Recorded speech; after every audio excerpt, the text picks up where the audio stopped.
What's up, everybody? My name is Susie Weinrich, and welcome to Mom's Dinner. Here, we're helping adults feel successful at dinner time with easy recipes made with simple ingredients. So if that sounds good to you, we would love to have you subscribe to the channel. Have you ever wanted to make enchiladas, but you didn't have enchilada sauce? You know, the canned enchilada sauce, or maybe there's not a store-bought enchilada sauce that you love. Today, I'm going to show you a really quick recipe. I'm telling you, you barely need any ingredients to make a homemade enchilada sauce. Open up your spice cabinet, grab a can of tomato sauce, a little flour, a little oil. That's all you need. So stick around today. I'm going to share with you how to make homemade enchilada sauce.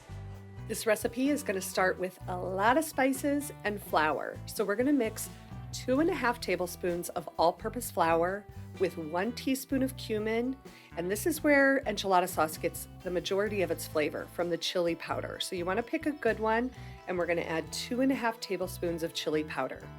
Then about 3/4 teaspoon of kosher salt and 1/2 teaspoon of onion powder and garlic powder. I always add a generous 1/2 teaspoon. Then I'm going to add just a little bit of red pepper flake for a little bit of spice. And then you want to put a saucepan or a pot over about medium heat. You're going to add 2.5 tablespoons of vegetable oil or canola oil and let that start to heat up really well. You're going to mix that spice mixture and then you're going to pour it into the pot. Your oil should be hot enough so that those spices start to simmer. That's going to start to really develop and enhance all of the flavors.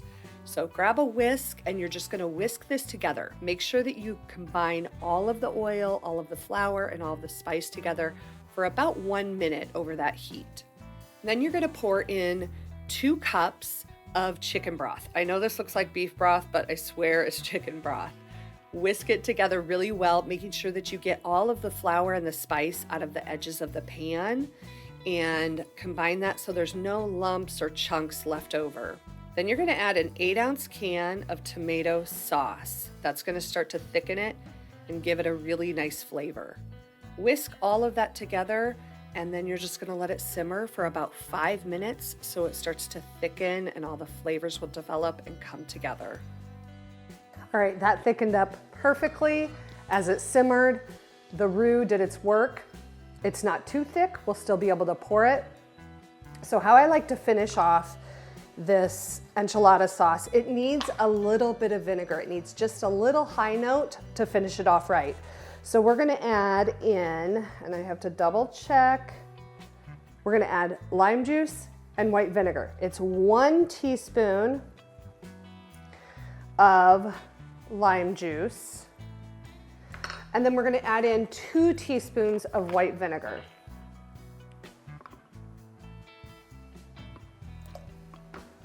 We'll whisk that in off the heat. And then what we're going to do is give it one final taste. You taste your enchilada sauce. Do you want it a little spicier? You can add some more red pepper flakes, or you can add some cayenne pepper or hot sauce. Give it a few dashes of hot sauce. Do you want it to be a little bit tangier? You can add more lime juice or more white vinegar. Does it need more salt? You can add some more salt. So really customize the flavor to exactly what you want. But this is a pretty good base to get started with your enchiladas. So I'm gonna give this a taste. It's still smoking hot.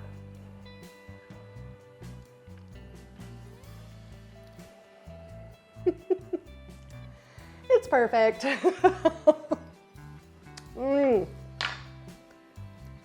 Oh my gosh, it's salty enough to have a good balance of flavor.